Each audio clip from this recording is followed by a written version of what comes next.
seperti apa sih harusnya kita sebagai anak-anak Kristus ini menanggapi ya? Apakah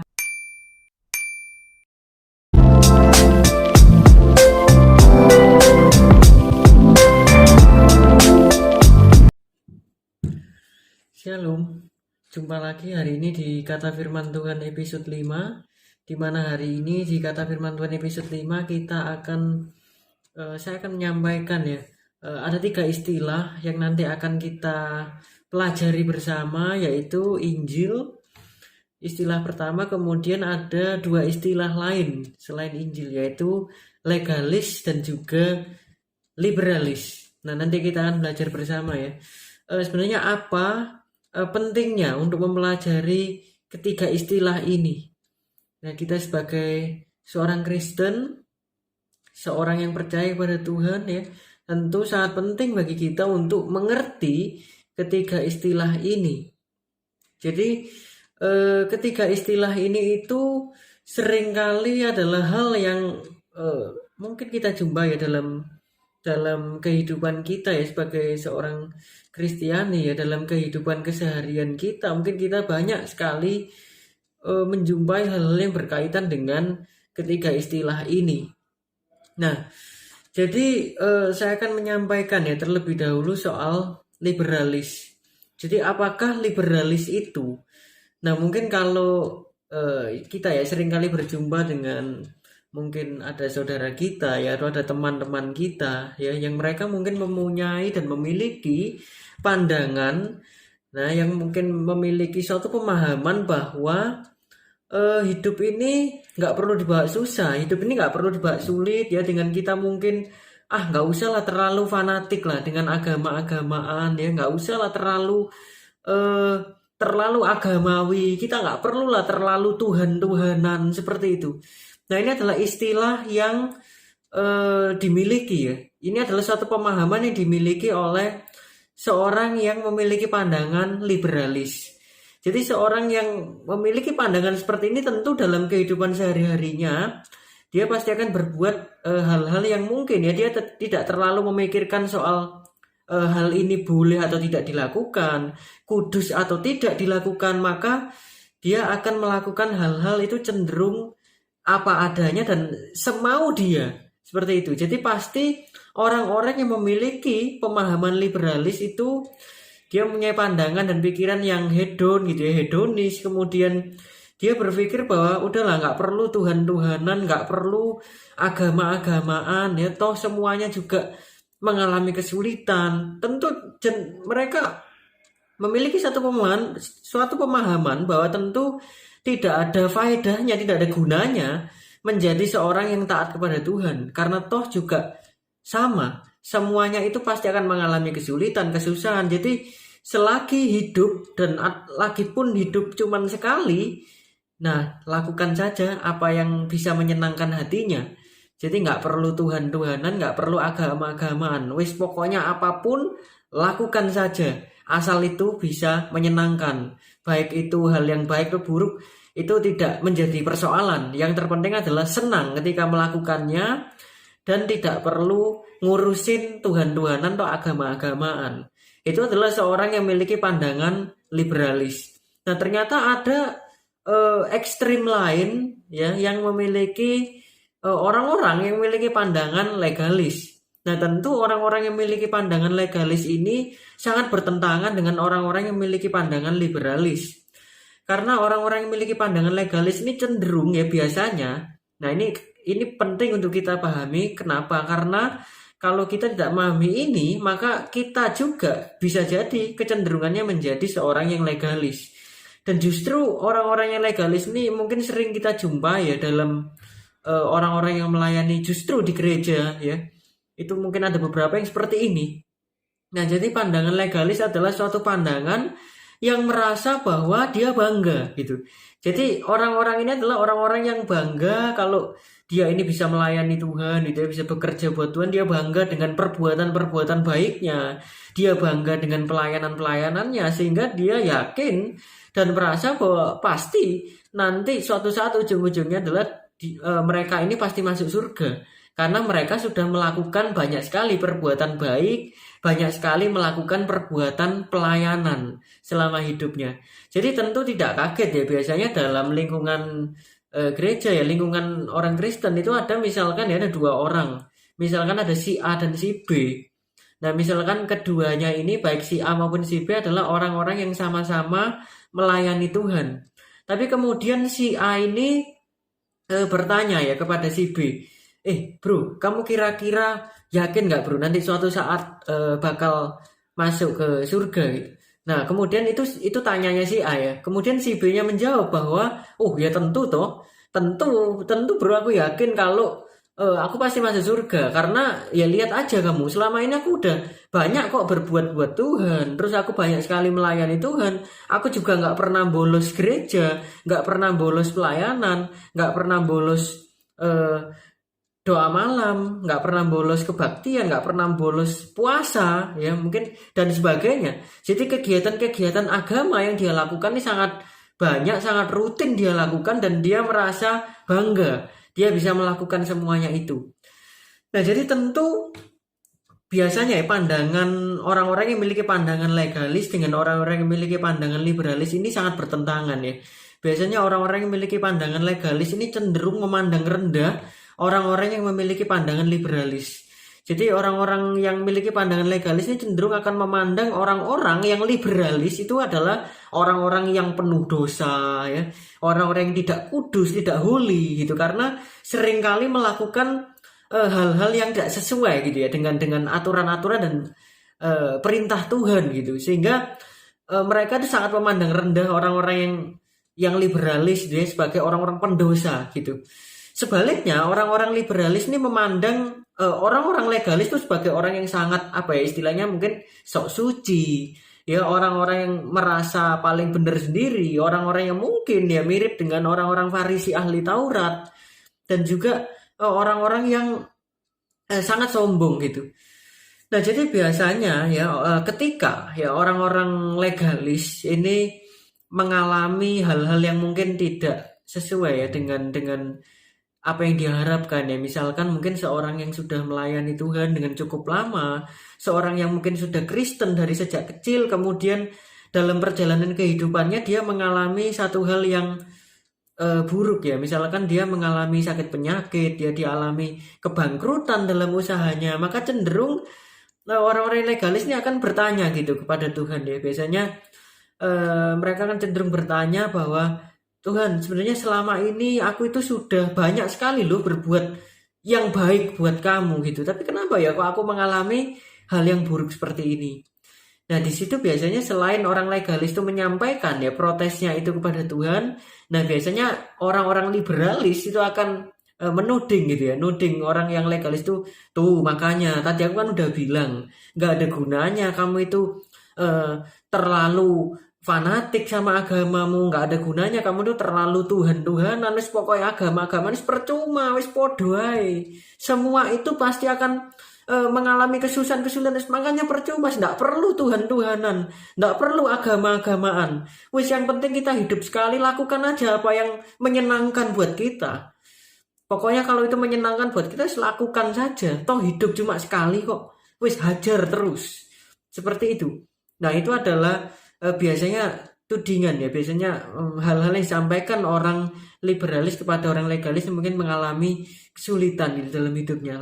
Lalu gimana kita sebagai anak-anak Kristus menanggapi dua pandangan ini gitu? Apakah kita harus membela salah satunya? Apakah kita harus memiliki pemahaman juga sama ya dengan salah satunya ya, baik mungkin kita condong ke liberalis atau condong ke legalis, itu seperti apa sebenarnya?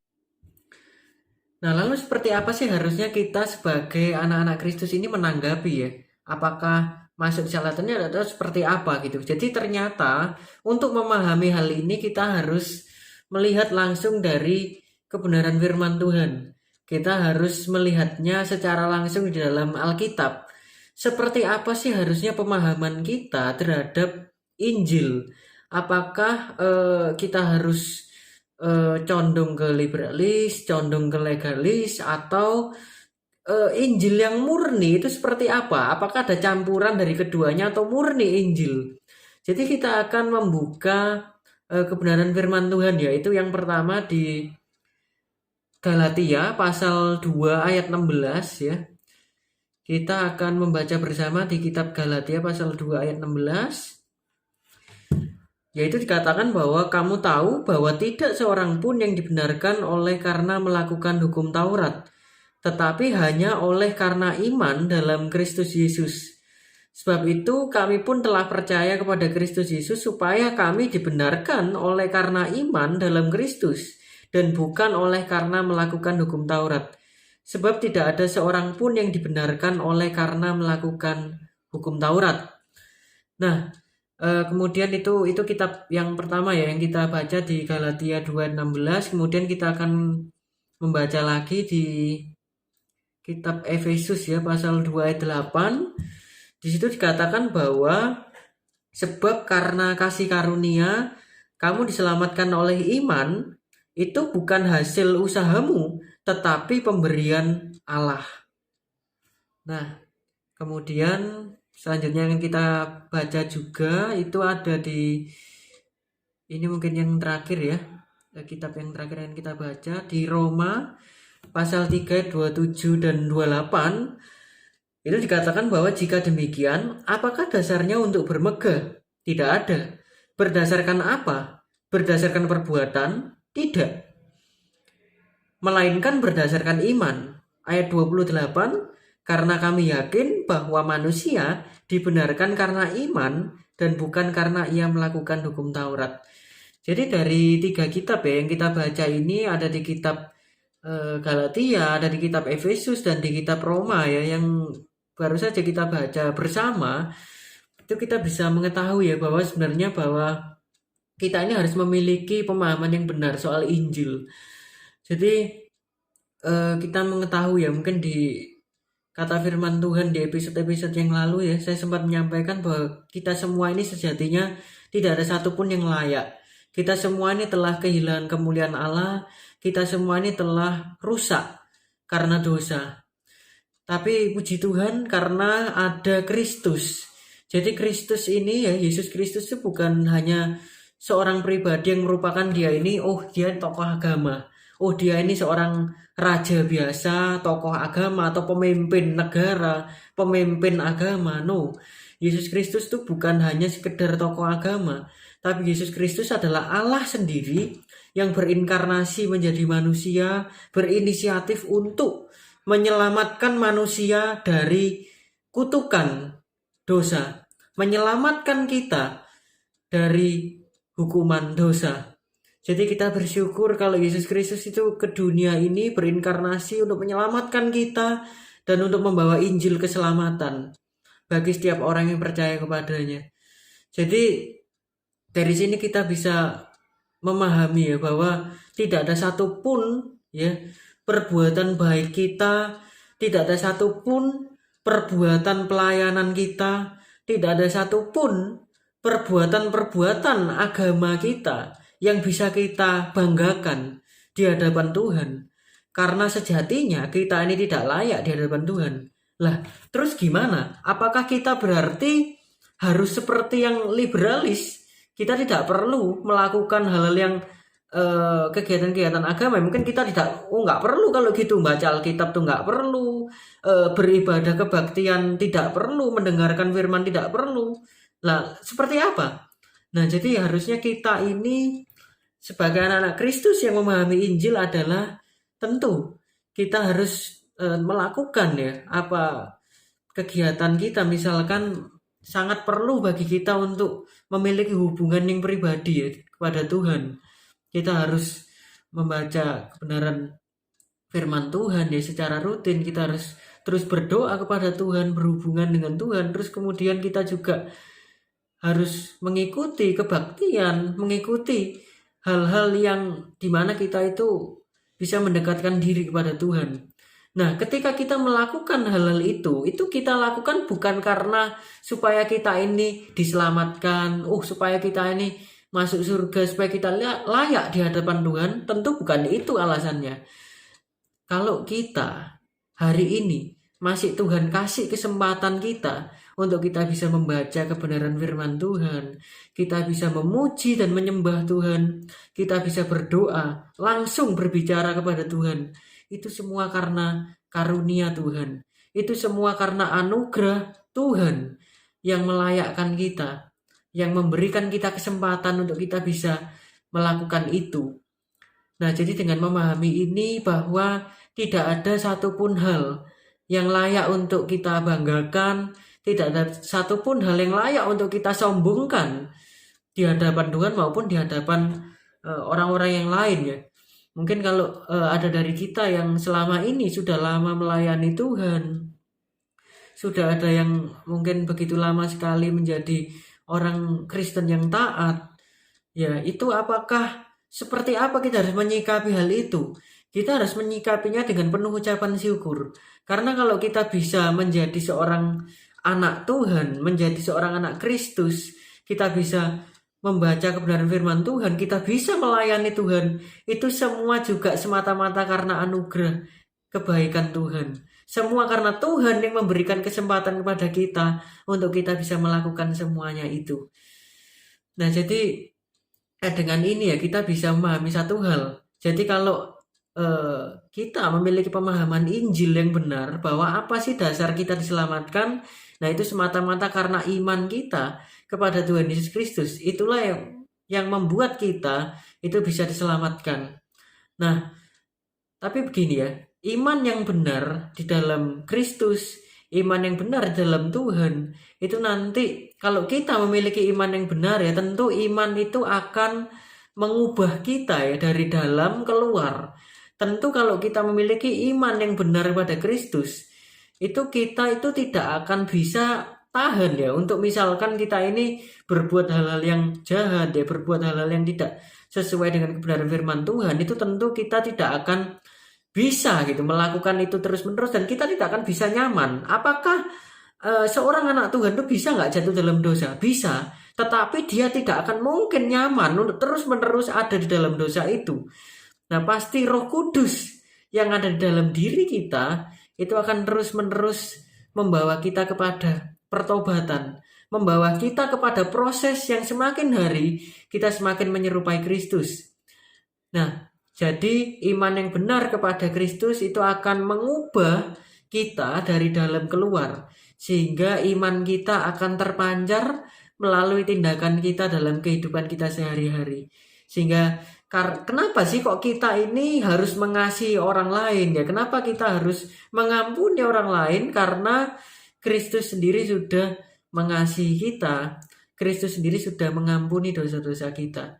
Jadi dasar kita diselamatkan itu hanya oleh karena iman pada Yesus Kristus. Dan kenapa kita harus berbuat baik? Itu bukan supaya kita selamat atau diselamatkan, tapi karena Kristus sudah terlebih dahulu baik kepada kita.